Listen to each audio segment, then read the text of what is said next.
Familia, buenas tardes. Felices de estar con ustedes esta tarde, de tener un cafecito virtual con estas personas espectaculares que tenemos el día de hoy de parte de LatinxEd, College y Consejos, el programa de College y Consejos. Mi nombre es Juan Ramírez, soy uno de los dos representantes estatales para servicio en español. Lo que queremos hacer en este cafecito virtual es darle la oportunidad a nuestros compañeros de hablar un poquito sobre ellos, de contarnos de cómo han llegado hasta donde están en estos momentos. He escuchado y he visto unas historias muy interesantes y aparte también lo que vamos a hacer es esta conversación puede cambiar de lenguaje. Entonces, para esas personas que están esperando que todo sea en español, pues les cuento de que en los cafecitos virtuales everything can happen and will happen.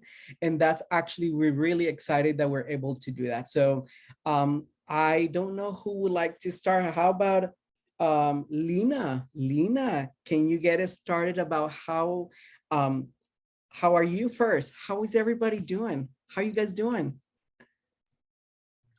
Hola a todos. Hello, everyone. Excited to be here and to share about the work that we are all excited about. We share a passion for it. So these conversations are always really fun.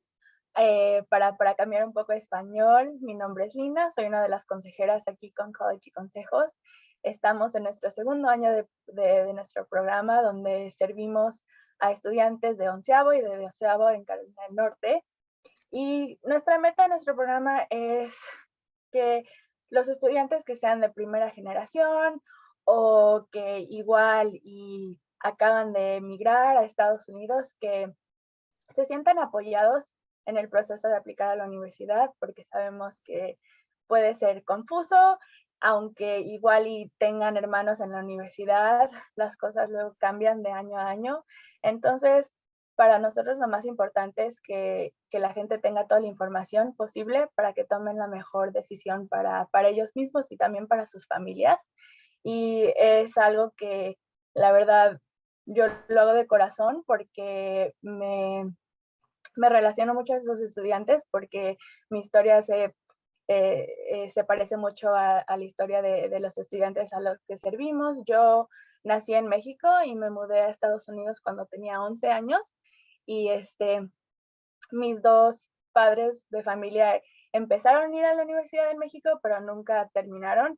Entonces fui la primera persona en mi familia inmediata de graduarme de la universidad y también de empezar el proceso en Estados Unidos. Entonces no teníamos ni idea de cómo funcionaba y la verdad para mí empezar a trabajar en esto del acceso a la universidad es porque yo quería ser la persona que me hubiera gustado tener en high school.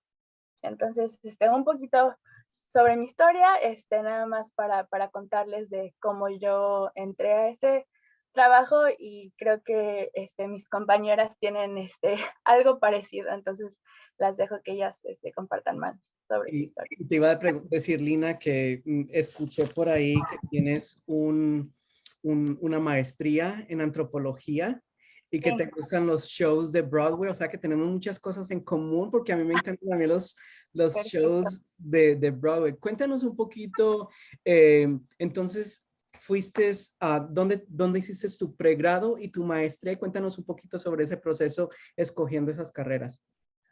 Sí, entonces, creo un poco que me escogieron más mis escuelas a mí de que yo las haya escogido, pero yo me gradué de la Universidad de Duke en Carolina del Norte, en Durham, en el 2018 y luego trabajé un año de consejera para acceso a la universidad en Durham, en una high school, y en lo que estaba trabajando con los estudiantes y como que aconsejándolos de es importante de seguir tus pasiones y seguir tus metas, me empecé a autocuestionar también de yo estoy haciendo lo mismo de lo que le estoy diciendo a los estudiantes, yo estoy pensando en mis metas yo también debería de aplicar para diferentes cosas. Entonces, a mí siempre me ha gustado mucho aprender por aprender y siempre me ha gustado mucho la escuela y creo que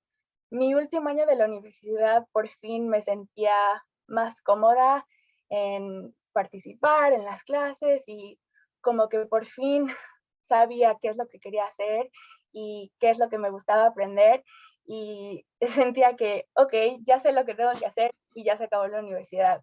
Entonces, para mí aplicar para la maestría de antropología fue más o menos seguir ese, ese proceso de aprendizaje y como que cerrar ese ciclo, porque como les contaba, por fin me sentía más o menos cómoda en lo que quería hacer y todavía sentía que había más que podía aprender. Y creo que eso siempre es algo que pasa, que siempre uno puede aprender más. Entonces, hice una maestría de 1 año en la Universidad de Chicago, del 2019 al 2020, entonces me gradué en el verano del 2020, donde había mucha incertidumbre de qué iba a pasar en el futuro y también personalmente fueron unos momentos muy difíciles para mi familia y dije, ahorita quiero hacer trabajo del que pueda estar orgullosa, trabajo que sé que me gusta y ayudar a otros estudiantes otra vez. Me gustó mucho otra vez entrar a ese salón de clases, pero hice mi tesis sobre la identidad latina y también la relación que tienen inmigrantes de segunda, tercera generación con el español. Y fue muy difícil para mí encontrar un profesor o una profesora latina y me puse a pensar mucho de, ok, es muy difícil que gente de nuestra comunidad llegue a la universidad y después llegue a una maestría y llegue a un posgrado. Entonces, la verdad me puse a reflexionar mucho y dije, yo quiero regresar a ayudar a más estudiantes de minorías a que se postulen a la universidad. Muchísimas gracias. Y esos momentos de reflexión yo creo que nunca son tarde para tenerlos. Yo creo que cada uno de nosotros los vamos teniendo en diferentes etapas de nuestra vida y me encanta que nos des, empezando ese consejito de tomar tiempo de reflexionar y pensar realmente si estamos haciendo con nuestras vidas lo mejor que queremos hacer, ¿no? Excelente. Muchas gracias, Lina, por tu historia y por tu testimonio. Me gustaría hablar con Kiera Aranda, hija de inmigrantes mexicanos. Que viva México, ¿verdad? Kiera, cuéntanos un poco sobre tu historia. Sí, hola, mucho gusto. Me da mucho gusto estar aquí con ustedes también para compartir un poquito más sobre mi historia. Yo soy hija de padres mexicanos, indocumentados, se casaron jóvenes, eran niños criando niños when I was born. So that really shaped my experience too. I'm the oldest in my family, and I have two younger sisters. And throughout my whole life, that really has been the most significant role that I've held, because it really shapes the decisions that I make. It shapes, how I want to be for not just my sisters, but also for the community, for my parents, for the people that I am surrounded by. So my parents originally started in California. We ended up in Carolina del Norte because jobs were, here and it was cheaper to live. So that was in like 96. So I claim North Carolina. I basically grew up here.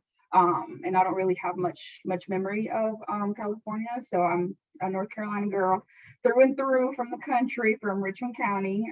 So went to a very rural county. It was a pretty diverse high school in terms of racial identity. So about 50-50 Black and white students, but there were not a lot of Latino students. I can probably count in one hand the number of Latino students that I graduated with. And that has increased. Like now I go back, my youngest sister's experience is completely different. There's so many Latinos now in Richmond County. And I think that just goes to show the history of the Latino population in North Carolina too. But going through the education system was such a wild experience. And my sisters and I were texting about this because my youngest sister was asking, you know, like, did you ever get pulled out of class to interpret for people? Boy, did we, right? Like, that was my whole experience growing up. We got pulled out to interpret, not just for our parents, but also for other people's parents, to interpret for new arrivals. So a lot of my education experience was already shaped around helping others. So when I got to my senior year, I didn't know anything about, I knew I was going to college because my parents said, you're going to college. And because I just felt like that was the next step. What else was I supposed to do? But if I didn't know what to do. I didn't know, you know, what the process looked like. And at that point, my parents were still undocumented. So that was a whole nother, you know, journey to navigate, trying to figure out how to file FAFSA. What does, like, how does their status impact my my options? And so my senior year, a lot of figuring it out. I always tell people that Google was my college advisor because I was researching. We were very fortunate in a lot of ways. My parents always had a computer at home. So that helped a lot, like little things like that, that now that I'm older, I reflect. But that really was critical, having access to that information, even if it was something that I had to research on my own. So did that on my own. And then when I got to college, I ended up only applying to 3 schools. I didn't know, again, ¿por qué apliqué esas tres? No sé. I just did it because they were the schools that I had heard of. Ended up at UNC, and UNC was an incredibly transformative experience, not just for me, but I think also for my family. That was the first time that I had left home, and being the oldest, y'all, it was, and I'm sure, like, I know Lena and Elizabeth, you're one of the oldest siblings too, like, they can relate to, like, it's hard. It's so hard feeling this pressure of, you know, you're not just doing this for your own, you're doing this for your parents, you're doing this for your siblings. My first year was tough. It was really, really hard. And I was very grateful to have eventually found a community at UNC. And part of that community ended up being NC SLY, which is what LatinxEd grew out of. So I served as a mentor, and that was my first experience with advising other people. I worked with students, and please excuse my dogs if you can hear them. I worked with a student and helped her kind of navigate that college experience.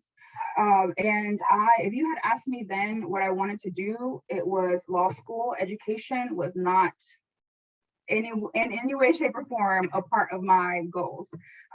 So ended up getting into education that way, served as a college advisor and in Charlotte, and now I'm here. And a lot of it is because of my own personal experiences, right, with education, whether it was because of, you know, having had that experience of helping others, or whether it was with the college advising corps. I just really have enjoyed the opportunity to remind students that there are options available to them, and the opportunity to not even just remind students, because there's some students that have never even thought of the option that college exists as an option for them. So having those types of conversations with students is probably one of my favorite pieces of this role, because to Lena's point, right, like, I wish I would have had someone to guide me through the process. So it's being able to do this for other people is definitely the reason why I'm still doing this work. And you're very humble, but people should also know that you still contributing to your community in different ways, and all of you guys are. So being part of the College Consejos is just a small piece of what you already do. You do so much for the community. Thank you for that. Few observations just quickly.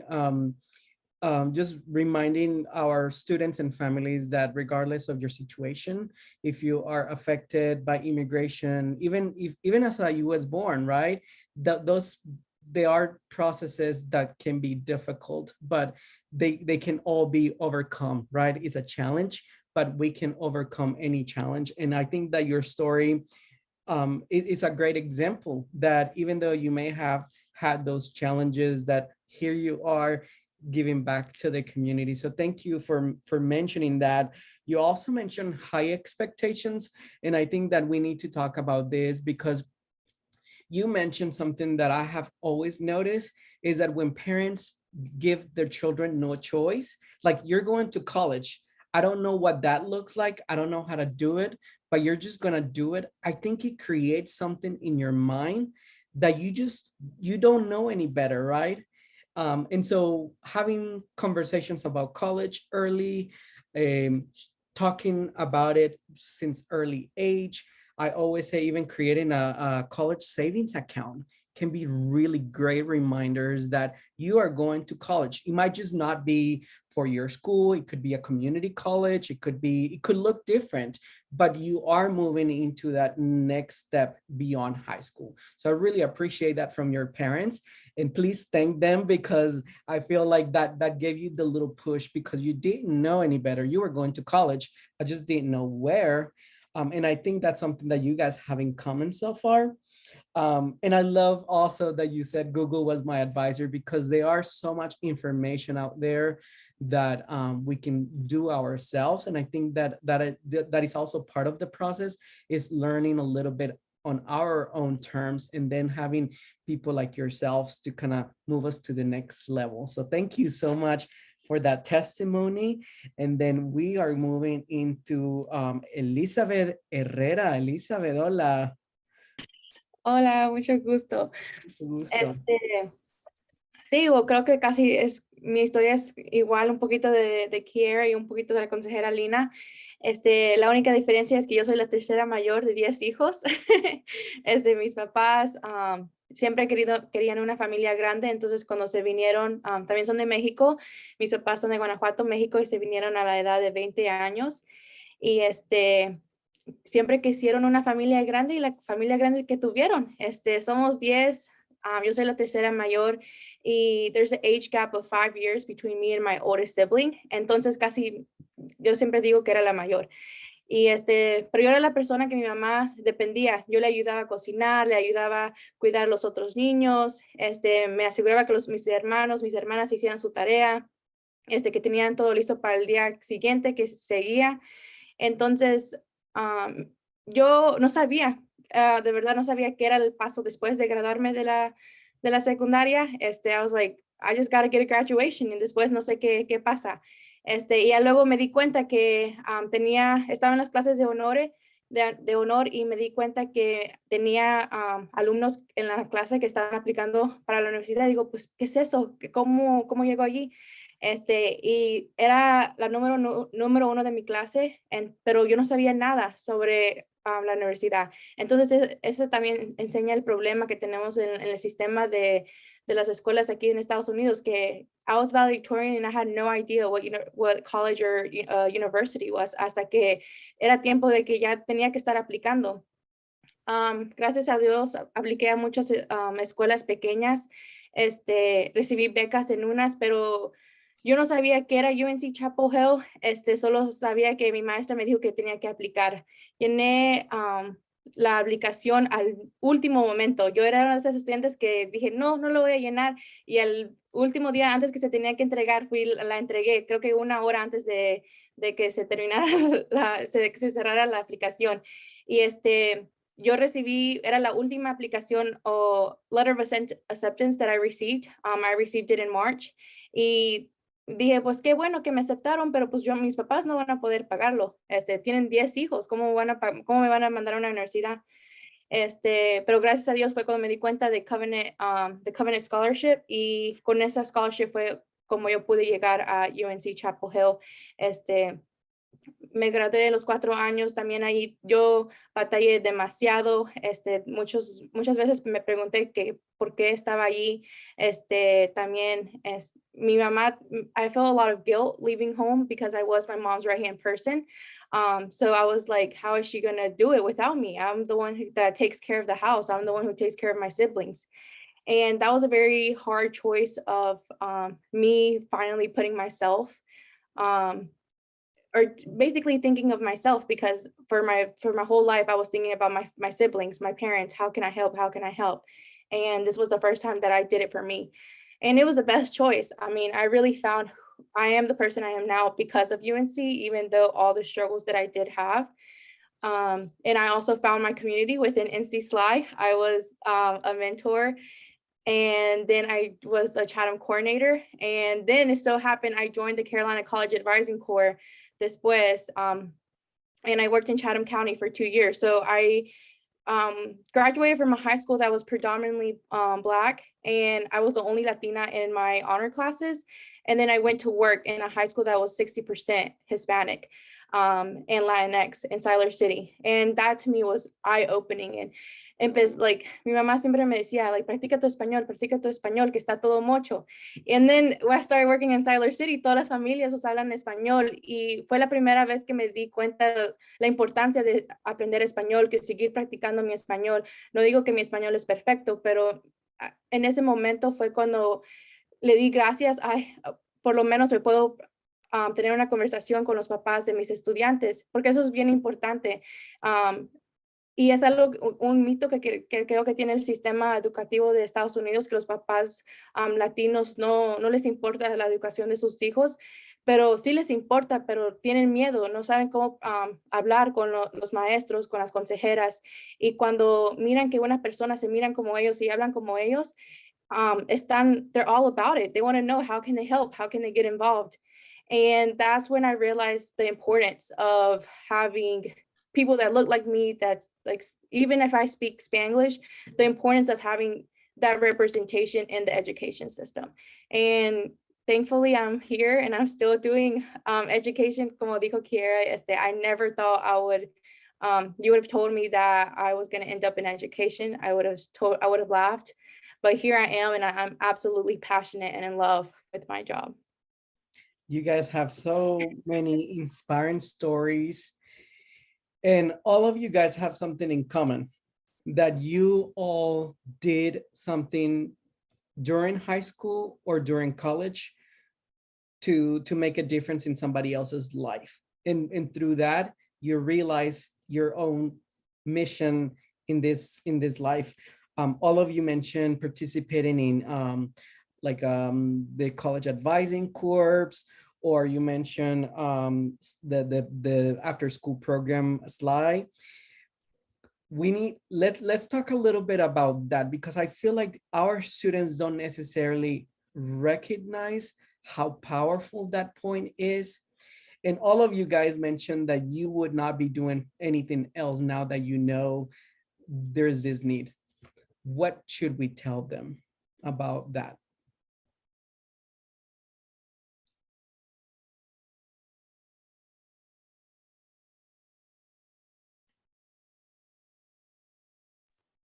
The first thought that comes to mind is that I think, and I'm thinking back to my high school self, and part of my, I don't want to say disdain, but like la parte que me sacaba de la educación, de una carrera en educación, es que yo tenía esta idea de que mis padres inmigraron a este país para que darnos oportunidades, para darnos un mejor futuro. Y para mí, en ese momento, la educación o trabajar en educación, it didn't seem like I was fulfilling my parents' dreams. And part of that is there's definitely I think, and I remember having a conversation with my mom when I got the Carolina College Advising Corps job, and I called her, and I was so excited because I was like, I got a job. Okay, I'm ready. Like, I don't have to move back to Rockingham. That was my biggest fear back then. Now I'm like, oh, I wish I would have, because I would have saved some money. But anyways, that's besides the point. So I called my mom and I told her, and the way that she received it, part of it was she didn't understand really what it was. She was like, okay, what are you doing?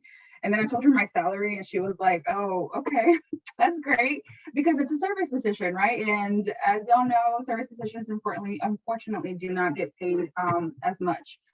But part of it was these ideas that I've heard at home of like the careers that make money is really what you need to be exploring, right? So like law school, medical school.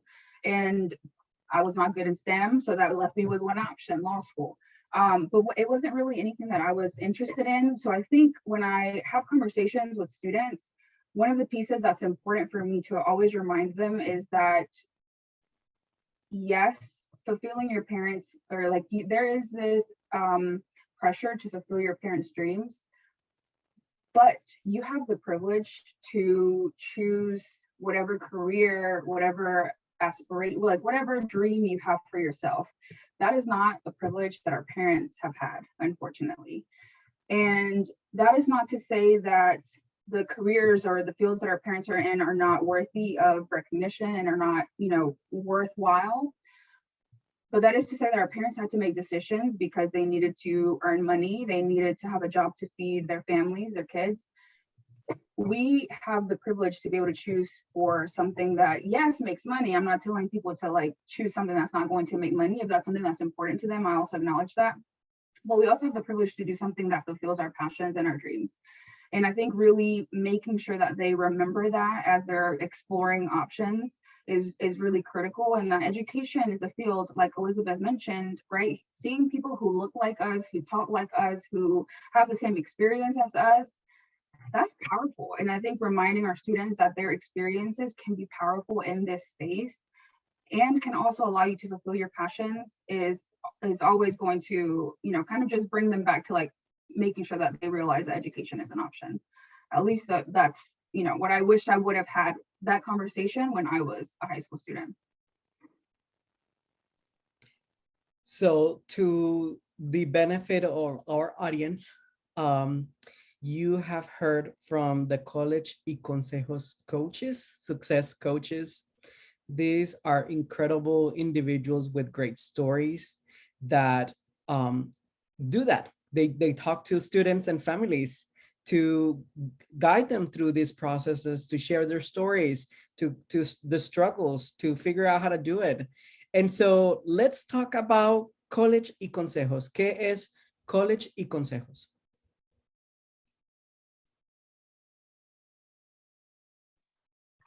I'll let my peers take a little break. I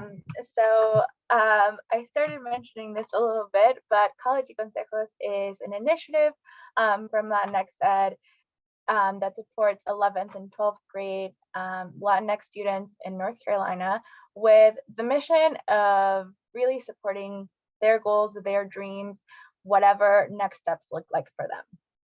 So obviously we have college in the name, so college is a big part of what we do, but our program also does this thing where we are very passionate about centering culture and identity, because as we have shared in our journey, our identity was a big part of what drove us to get into this work, what pushes us to continue doing this work, even though, like Kiara mentioned, the salary is not like, you know, super glamorous and the hours are not super glamorous, but it is passion work. It is work that we enjoy doing and we enjoy the relationship building with our students. So for us, it's about presenting information and making sure that if a student chooses not to go to college, it's because it's their choice that they're making, and it's not that they're choosing not to go to college because they've been told that that's not an option. So we work with students that have recently arrived from other countries. We work with students who are undocumented or who come from mixed status families. And we try to find solutions where sometimes their counselors might not have some of the answers, or sometimes we don't have the answers, but we brainstorm of, if there's something that we don't know, we will figure it out for you. We will find out for you. We will be there with you when you call the financial aid office and ask what the options are for you. So I think options are the biggest thing that we really try to encourage our students to look at, and then for them to not feel alone in this process. So I mean, we started this program at the height of COVID in a virtual space, and it was still really important for our students to feel some sense of community, where maybe in high school they felt isolated. Like Elizabeth mentioned, like sometimes you're the only person that looks like you in your classroom, or there's no support system of the administration in the school that can have a conversation with your parents in whatever language they feel comfortable in. So for us, access, community, and information, I think are some of the biggest things that we try to push. That is incredible. And I find myself in my daily work sharing the incredible resources that we have with College Foundation, but then also families want that one-on-one, right? Families wanting that, I want to talk to someone about my case specifically because it's still unique, right? Or maybe they're still thinking about whether or not college is for them. And I find that having a platform like you guys have, and having the ability of having success coaches like yourself, that you have been part of this process yourselves, and you understand deeply some of these challenges. I think that's really inspiring, and our families really benefit from that. So thank you, thank you. So we know that College y Consejos has this opportunity. Now, what are the requirements for me to be part of this community, the College y Consejos community? It's really simple. You just have to be a junior or a senior in high school in North Carolina, and that you identify as Latino, Latina, or Latinx. And if you're interested in higher education, and even if you're not, if you just want help figuring out what your next steps are after graduation, we are also here to help. And then they do have to schedule an appointment to do an introduction call, just to make sure that College y Consejos is a good fit for them and that it's worth their while. And that intro call lasts about 20 minutes, and they get to tell us a little bit about themselves, and we tell them a little bit about College y Consejos. And if they want to continue moving forward to join our program, we work through two platforms, Instagram and Discord. So if you don't already follow College y Consejos, look us up on Instagram. And then in the bio is also the link to schedule an introduction call. And then después, you have access to a community of Latinx juniors and seniors all around North Carolina to find a community that fits for you, as well as schedule individual advising appointments with either myself or the other two coaches. So this is in addition to the support that they have in their schools with their college advisors, their counselors. This is an additional layer of support as Latinos for Latinos, pushing each other up, lifting us up to do the best version we can. I love this. Is there, Kara, is there a cost to this, or a fee, or how is it completely free of charge? Or tell us about that. That's the best part, that everything is free for the students and the families who take advantage of the program. So there's no type of fee for a student to join the program at all, and any of our workshops, events, family meetings, those are also free of charge. So there's no cost at all to the student. And also, let's talk about, because I remember for me, my parents were a big part of this conversation. Do you guys also have conversation with parents, or are they part of this College y Consejos, or how can they be involved? Yeah, so we have parent-specific meetings. We always encourage students to also join those meetings, because again, it is a conversation. And we also have specific family programming that we have monthly, and that content is usually in Spanish, to make sure that we're also being mindful of language barriers, because that's often a problem in schools, where maybe there will be a FAFSA night, but there's no Spanish option, or there's no interpretation happening. So we want to make sure that language is not a barrier to our families receiving information. And again, we have flexible hours, so we have sometimes some morning availability, and then we also have availability in the evenings, because we know sometimes it's hard if parents are working, then to try to take some time off to go into a school and then have a conversation with teachers or with a counselor. So our program is flexible in that we're really trying to meet students where they're at and meet families where they're at, and making sure that we have the information, but that the information is accessible at the end of the day. So there should not be a reason why a junior, any junior and senior in the state of North Carolina that is thinking about college, or even the remotely idea that might be a possibility, there's no reason why not to join. They're going to get additional support from you guys, and they get to hear from you guys, and be part of this incredible community. Now, I'm going to take the opportunity that Lina mentioned about the whole reflecting. So I'm going to ask each of you to think about un consejito que le gustaría hacerte a ti, a tus padres o a tus consejeros. Y tú puedes escoger a quién te gustaría ese consejo, pero un consejo que podamos darle a nuestras familias mientras están navegando estos procesos. Creo que Elizabeth levantó la mano, ¿verdad? No, me estaba rascando la cabeza, pero sí. Creo que este consejo va para los papás y para los estudiantes. Creo que lo más importante que hubiera querido que alguien me dijera a mí es que nunca tengan miedo de pedir ayuda. Como siendo era la tercera mayor, pero sentía que siempre tenía que hacerlo yo sola. Sentía que yo siempre tenía que tener las respuestas y a veces me daba miedo pedir ayuda y eso fue lo que también me lastimó mucho cuando estaba en la universidad. Entonces, durante todo este proceso o durante cuando un estudiante llegue a la universidad, es que nunca dejen de pedir ayuda y que no tengan miedo de pedir ayuda, porque hay personas que quieren ayudar. Excelente consejo. Kiera o Lina, ¿tienen algún consejo para nuestras familias? Sí, yo también un consejo para las familias y los estudiantes.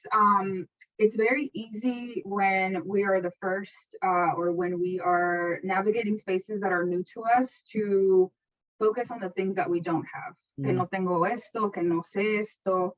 I want to remind students and families that we come from not just a culture, but we come from families that have overcome obstacles, that have moved mountains to provide us with opportunities.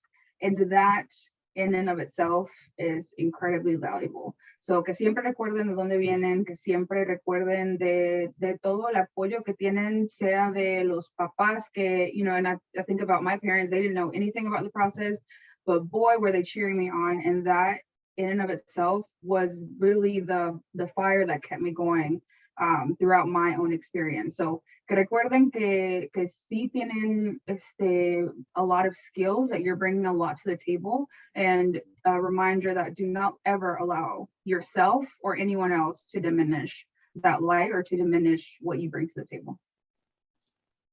Such a powerful thing, Kiera, because it's very easy for us to compare ourselves with someone else, but no, you're telling us to leave and to walk in our own journeys with confidence. I love that. ¿Y tú, Lina, tienes algún tipo de consejos para nosotros o nuestras familias o consejeros?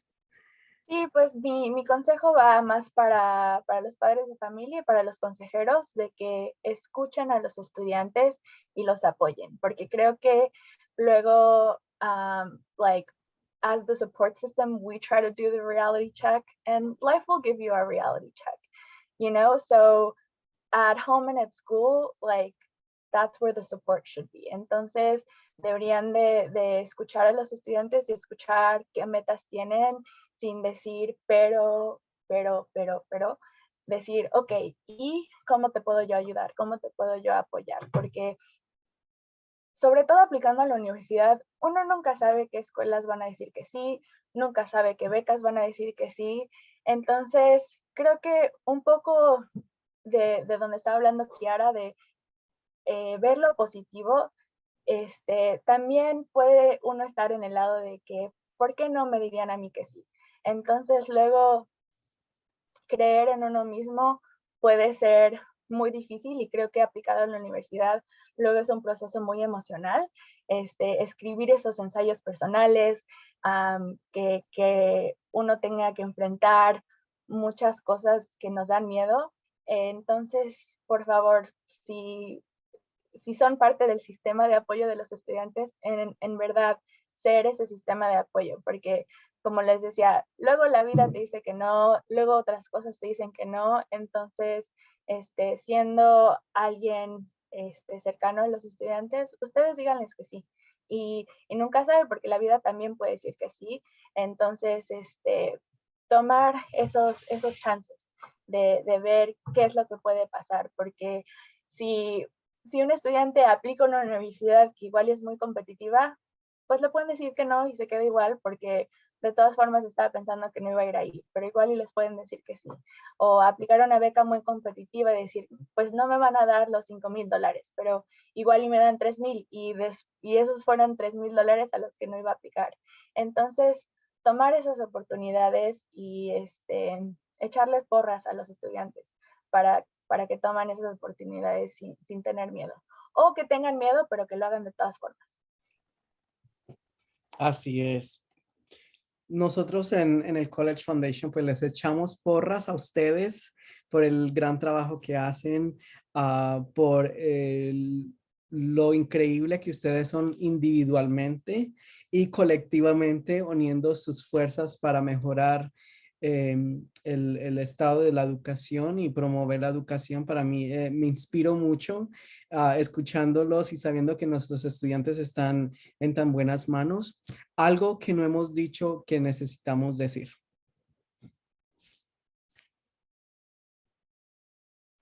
La única otra cosa que pienso es que a veces muchos estudiantes piensan que tenemos una capacidad, un cupo de estudiantes. We can take anybody, so inviten a sus primos, tell your family, tell your neighbors. We really want to create a community that supports Latinx students, and part of that is making sure that students who could benefit from the program or who could be a great addition are a part of it. So, please share the information about College y Consejos. Estamos entusiasmados de trabajar con más estudiantes en el estado de Carolina del Norte. Muchísimas gracias, Kara, Lina y Elizabeth, por su tiempo, por lo que hacen. Vamos a compartir en la parte de abajo del video el contacto de College y Consejos para que los estudiantes puedan hacer una cita y empiecen entonces estas conversaciones tan importantes que debemos estar teniendo con nuestros estudiantes del 11 y del 12 grado. Agradecemos el tiempo de ustedes. Esperamos que tengan una bonita tarde. Hasta luego.